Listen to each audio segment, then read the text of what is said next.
Walk through it step by step, and the result will be you will have a 10 to 15 minute speech, a heroic tale about you.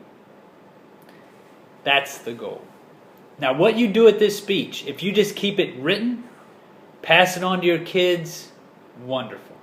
If you decide to step up and step on a stage and provide this information, even better. It is up to you. So let's get started. The lifelong question, everybody's trying to figure it out. What are you? Are you a kitten or a lion? And I'll tell you why it matters. Self-awareness is critical. Self-awareness to find out where you fall on this scale leads to self-confidence. I'm going to put this down for now, but it'll come right back. So whether you're a kitten or a lion is important because that's who you are. That's the image that you give to other people. So if you're a kitten, full of comedy, full of energy, that's the persona that you give. Now, the people are hopefully perceiving that also. And if you're a lion, you're always strong, demanding, forceful. Not a bad thing either.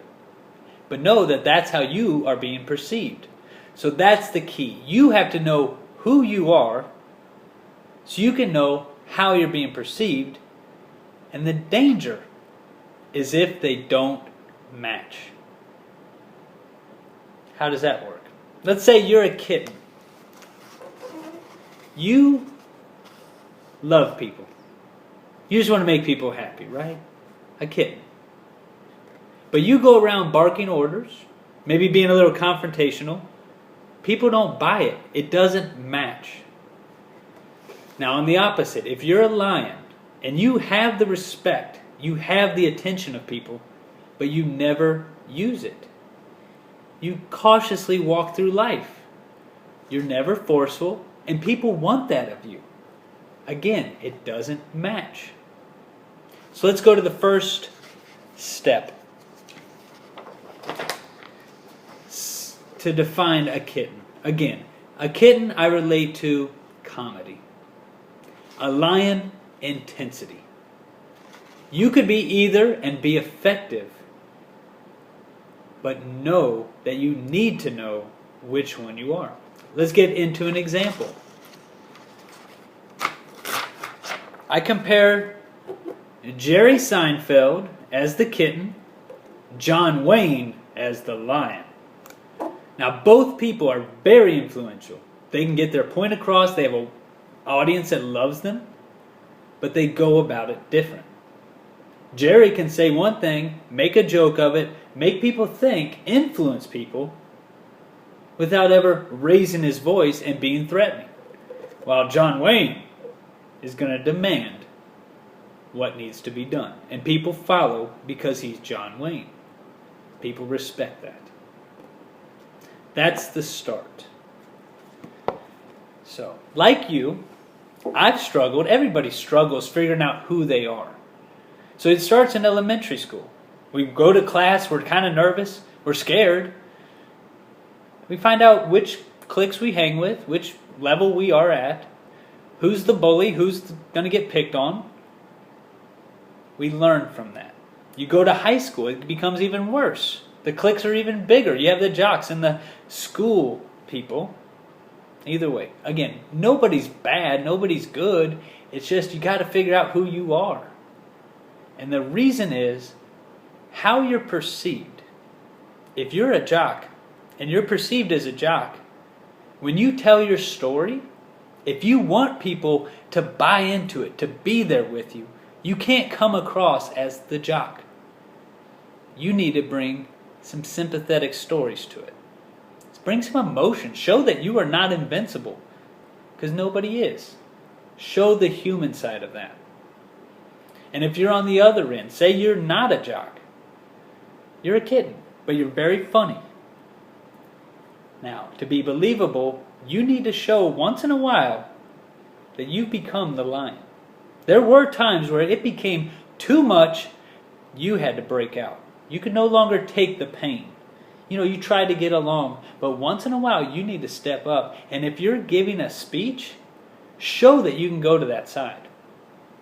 That ability to go back and forth, knowing where your root is, will make your story great. Okay, here we go. Are you ready? We're going to eliminate one myth right away. And the first one is that you may be saying, I'm not a hero. How can I write a heroic tale? I'm just a normal, basic person. Quick solution. Think back on your life. Now you, like everybody else, has encountered situations. Now it happened when you were a child, as you were a teen, when you were in college, or since college, you've dealt with situations, and depending how you tell the story, you could be a victim or you are a hero. And that's what we're going to work on. We want to create heroic tales. In a way, we are rewriting your history so that you can use it to change your future. Now, they're not lies. It's just how you tell the story, how you remember those moments. So we're going to go to the flip chart. The famous, soon-to-be famous flip chart. These are the time frames that I want you to think about. The first one, childhood, elementary school. What happened? Think of one highlight or even one low light during that time where you encountered either a success or a pain. Next, first pet. What was it? Was it a dog or a cat? Was it a bird or a goldfish? Turtle? Squirrel? Anyways, you know what I'm trying to say. There was a time where you wanted a pet so bad and you finally got it. That was your first big responsibility. Next, teenage years. You went to high school, and I'm sure you encountered something. Remember those moments. During high school, I'm sure you had a first job. What was it? What'd you learn from it? Your first car, what was it?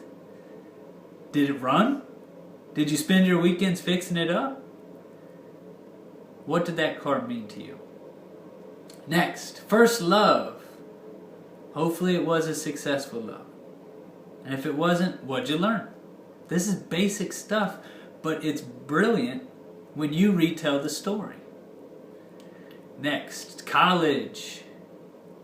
The 20s. Now these are supposed to be the times where memories are created. Best friends are, lost from high school, or future friends are found. What happened during college or military, whatever happened after your high school years. If you went direct to work, talk about that. And the final is the biggest category, and it's wide-ranged, is career, marriage, and kids. Now that is the biggest one. Depends how old you are.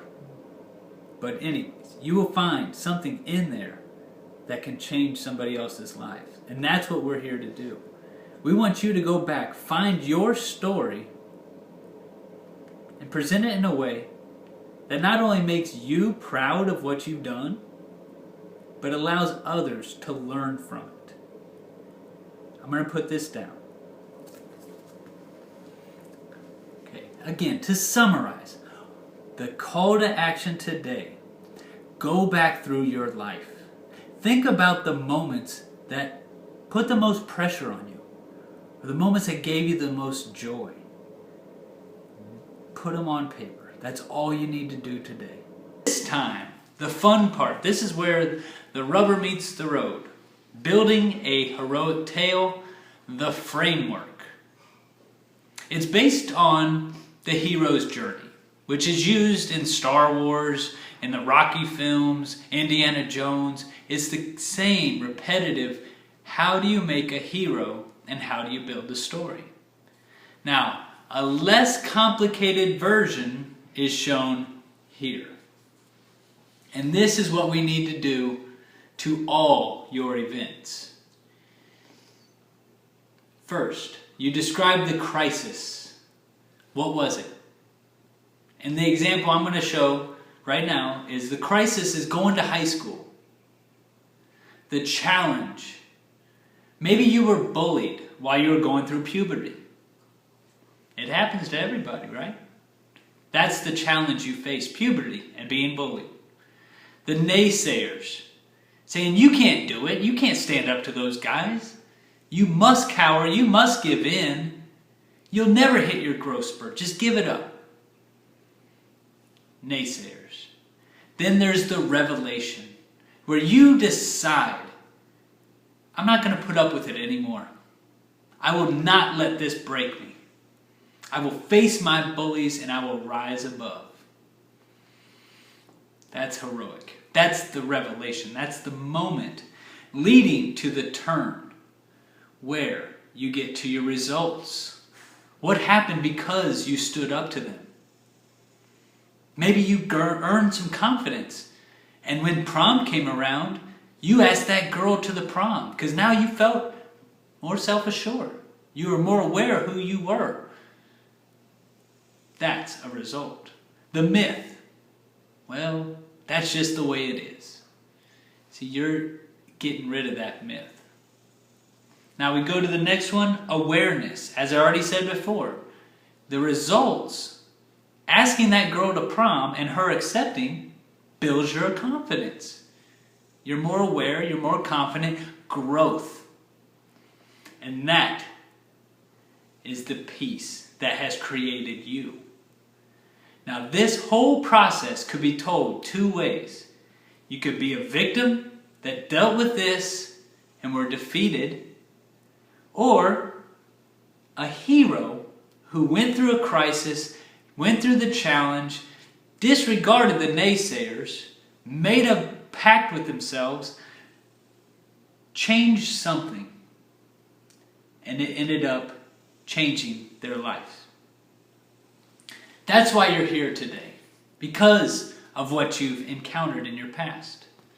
Now, we've all gone through the hero's journey. And the fact that you're here today, still standing, means you were a success. So be grateful for your past, regardless if it was pleasurable or painful. Be grateful for it. And gain that bigger vision of yourself. This is the line I like to use. We're going to rewrite your past so that it will change your future. How can you document those events that you went through, how you turned it, the result, and what it made you become into a teachable moment, a heroic tale? Now, using that framework, you can do that. And it doesn't have to be a heroic event.